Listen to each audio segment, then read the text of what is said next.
என் அன்பு கலை உறவுகளே, எல்லாரையும் என் அன்பு வளர்ந்து வழங்குகிறேன்.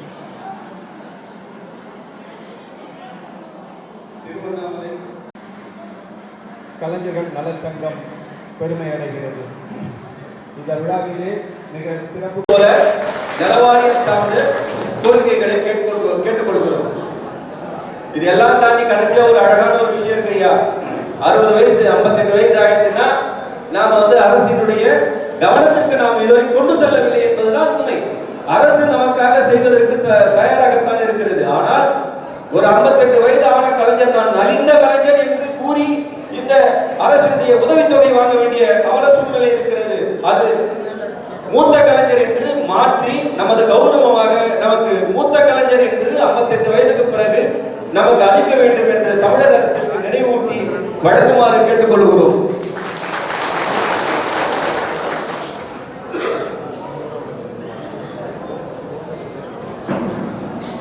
அடுத்து நமது சங்கத்தினுடைய தலைவர் முனைவர் அருமையா பெரியவர் என்ன முதல்ல அவர் பேர் தான் சொல்லியிருக்கணும். சுப்பிரமணியன் ஐயா அவர்கள் இங்கே முன்னோடியாக வந்திருக்கக்கூடிய அனைத்து கலைஞர் சொந்தங்களுக்கும் அனைவருக்கும் வருக வருக என்று அன்போடு வரவேற்கிறேன். ஏன்னா எவ்வளவு தலைவர் அவர்களுக்கு சால்வை அளிக்கப்படுகிறது.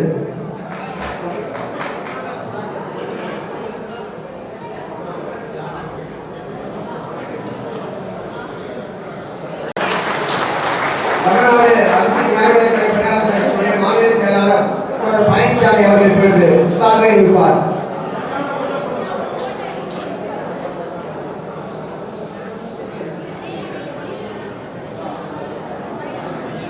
தமிழ்நாடு அரசு நியாயவிலைத்துறை பணியாளர் சங்கத்துடைய மாநில செயற்குழு உறுப்பினர்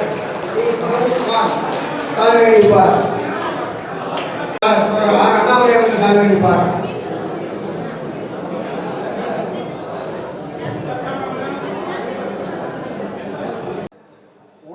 பாடுபடுகிற மக்களுக்காக தொடர்ந்து ஒலித்துக் கொண்டிருக்கிறவர், பல உரிமைகளை பெற்றுத்தர காரணமாக இருந்தவர், தொடர்ச்சியாக ஏஐடியூசி அகில இந்திய தலைவர்களிலே ஒருவர். ஏஐடியூசி என்பது இந்தியாவுடைய முதல் 1920ஆம் ஆண்டு சுதந்திர போராட்டத்திலே தொடங்கப்பட்ட தொழிலாளர் உரிமை அமைப்புதான் ஏஐடியூசி. அந்த ஏஐடியூசி தொழிலாளர் சங்கம் எல்லா தொழிலாளர்களையும் ஒருங்கிணைத்து அவருடைய உரிமைகளுக்காக போராடுகிற ஏஐடியூசியுடைய அகில இந்திய துணைத் தலைவர், நாடாளுமன்ற உறுப்பினர், நம்முடைய மரியாதைக்குரிய தலைவர் தோழர் கே. சுப்பராயன் அவர்கள் இப்பொழுது இந்த மாநாட்டை தொடங்கி வைத்து பேசுவார்கள்.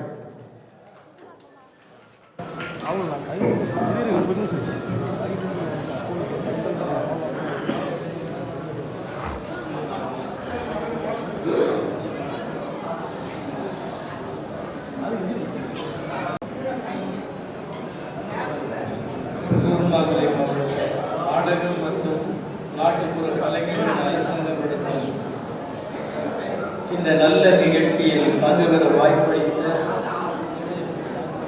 சங்கத்தின் பொறுப்பாளர்கள் அனைவருக்கும் என்னுடைய நன்றியை ஏஐடியூசியின் சார்பில் தெரிவித்துக் கொள்கிறேன். சகோதர சகோதரிகளே, பெரியோர்களே, தாய்மார்களே, நண்பர்களே, மேடையில் அமர்ந்துள்ள மதிப்புமிக்க தலைவர்களே, உங்கள் அனைவருக்கும் மீண்டும் என்னுடைய நன்றியை தெரிவித்துக் கொள்கிறேன்.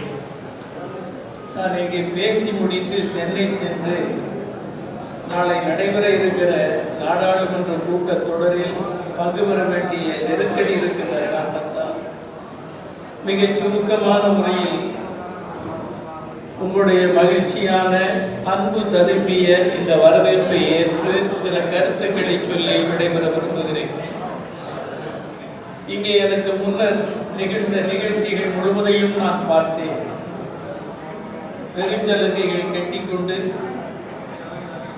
கொளுத்துகிற வெயிலில் தங்கள் உள்ளங்களில் பல துயரங்களும் சோகங்களும் ததும்பி வழிந்தாலும் பார்க்கிறவர்களை ஈர்த்து இழுக்கிற முறையில் உங்கள் ஆற்றல்களை வெளிப்படுத்தி ஆடி வந்த கோலம் மற்ற மக்களோடு நானும் சேர்ந்து பார்த்துத்தான் வந்தேன். இங்கே நாடகம் என்ற வடிவிலும் கிராமப்புறங்களின் கூத்து வடிவத்திலேயும் மக்களை மகிழ்விக்கின்ற உங்கள் வாழ்வில் பல துயரங்கள் இருக்கின்றன. அந்த துயரங்களை எவ்வாறு வெளிப்படுத்துவது, எப்படி அரசின் கவனத்திற்கு கொண்டு செல்வது என்பதை உங்களுடைய உணர்வுக்கு தக்கபடி அவற்றை நிறைவேற்றுவதற்கான ஒரு அமைப்பு தான் பலரும் உருவாக்கி கொண்டுள்ள இந்த சங்க அமைப்பாகும். கூத்துக்கலைஞர்கள் நாடகங்களில் நடிப்பதன் மூலம் மக்களை மகிழ்விக்கின்ற உங்களுக்கு இருக்கக்கூடிய குறைகள் தொடக்கத்திலேயே தலைவர்கள் குறிப்பிட்டார்கள். இவற்றையெல்லாம் உரிய வழியிலே அரசின் கவனத்திற்கு கொண்டு செல்ல வேண்டும். அவங்கள பார்க்கல, சோப்புலாம் பார்த்துட்டேன். பிறரை மகிழ்விக்கின்ற கலைஞர்களுக்கு இப்பதான் அவர்களை மகிழ்விக்க அரசு கடமைப்பட்டுள்ளது. அந்த கடமையை உணர்ந்து அரசாங்கம் அவர்களின் தேவைகளை நிறைவேற்ற கடமைப்பட்டிருக்கிறது. அவற்றை நிறைவேற்றுவதற்கு உரிய வடிவில் அவர்களின் கவனத்திற்கு கொண்டு செல்வதற்குரிய கருவிதான் ஏஐடிசி. ஏஐடிசி என்பது இந்தியாவில் 1920ஆம் ஆண்டு தொடங்கியது. பல ஆயிரக்கணக்கான தோழர்கள் தூக்கிலே தொங்கினார்கள் மக்களின் உரிமைகளை வென்றெடுப்பதற்காக. கோடிக்கணக்கான உழைக்கின்ற மக்கள் தெருக்களில் சிதறி கிடக்கிற குப்பைகளை பொறுக்கி அவற்றை விற்று வயிறு வளர்க்கக்கூடிய எளிய இந்திய பிரஜையிலே இருந்து பறக்கிற விமானங்களுக்கான பாகங்களை செய்து தருகிற உழைக்கின்றவரை, உழைப்பு செலுத்துகிறவர்கள் வரை அனைவரையும் கொண்டதுதான் இந்த அமைப்பு. இந்த அமைப்பு தாய் சங்கம், ஒரு சங்கம் என்று நீங்கள் சொசைட்டி சங்கத்தின் அடிப்படையில் பதிவு செய்திருக்கிறீர்கள். இப்படி பதிவு செய்து கொண்டு நம்முடைய குறைகளை வெளிப்படுத்துவதற்கான உரிமைகள் இல்லாத காலத்தில் தொடங்கியது இந்த சங்கம். அவரவர் உரிமைகளை பெறுவதற்கு சங்கமாக அமைந்து செயல்பட முயற்சிப்பதே குற்றச் செயல் என்று தண்டிக்கப்பட்ட காலம். அந்த தண்டனைகளை ஏற்றுத்தான் மக்களின் பிரிவது கலை வடிவிலும் தலைவர்களாக செயல்பட்டும் உடல் உழைப்பை செலுத்தி பொருள்களை உற்பத்தி செய்கிற முறையிலேயும் செலுத்துகிறவர்களின் குறைகளை நிவர்த்திப்பதற்காக போராடிய அமைப்பு தான் ஏஐடிசி. அவர்கள் சங்கம் வைத்துக் கொள்ளலாம் என்பதற்காக நூற்றுக்கணக்கான ஆயிரக்கணக்கானவர்கள் படித்தார்கள், தூக்கில் தொங்கவிட்டார்கள், துப்பாக்கிகளால் சுட்டு கொன்றார்கள், பல்லாண்டுகள் சிறையில் அடைக்கப்பட்டார்கள், 17 ஆண்டுகள் வரை சிறையில் இருந்தவர்கள் இந்த ஏஐடிசி சங்க அமைப்பில் இன்றும் செயல்பட்டுக் கொண்டிருக்கிறார். எனவே இந்த பாரம்பரியம் என்பது மூச்சு சிறிதென்றாலும் கீர்த்தி பெரிதென்பார்கள் அல்லவா? இன்றைக்கு பல சங்கங்கள் இருக்கலாம், ஆனால் சங்கம் வைப்பதே குற்றம், தண்டனைக்குரிய குற்றம். பலரையும் ஒன்று சேர்த்து அவர்களின் கோரிக்கைகளை முன்வைக்க அமைப்பை உருவாக்கினால் நீ தண்டிக்கப்படுவாய் என்ற காலத்தில் உருவாக்கி தண்டனையை ஏற்றுக்கொண்டு அதிலேயே பல தியாகங்களை செய்து இறுதியாக 1926ஆம் ஆண்டு சங்கம் வைத்துக் கொள்ளலாம் என்பதற்கு ஒரு சட்டம் கொண்டு வரப்பட காரணமாக இருந்தது இந்த ஏஐடிசி அமைப்பு தான்.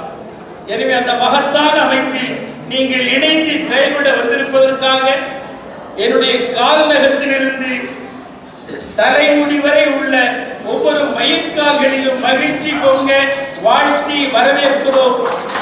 உங்கள் வரவு இந்த ஏஐடிசியை மேலும் செழுமைப்படுத்தும், உங்களுடைய தேவைகளை நிறைவேற்றுவதற்கான கருவியாக நின்று உறுதிபட செயலாற்றும்.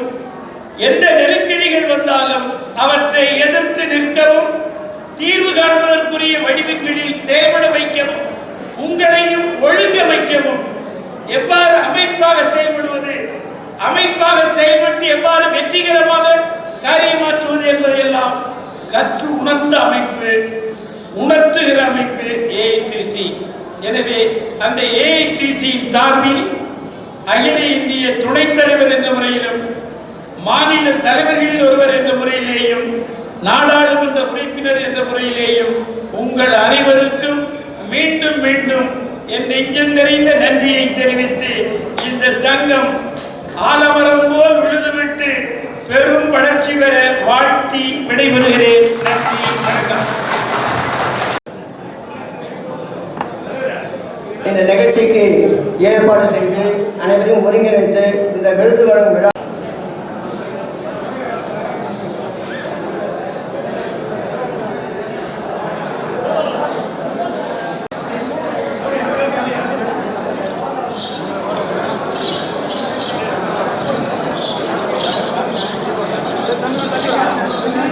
முன்னாடி வாங்க.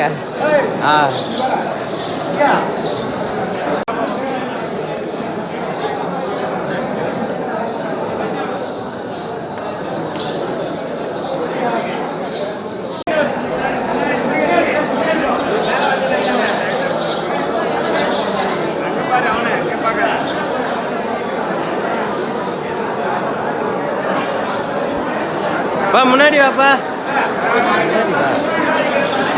பின்னாடி இருக்கீங்களா? அப்படியே முன்னாடி வாங்க. கொஞ்சம் முன்னாடி வாங்க.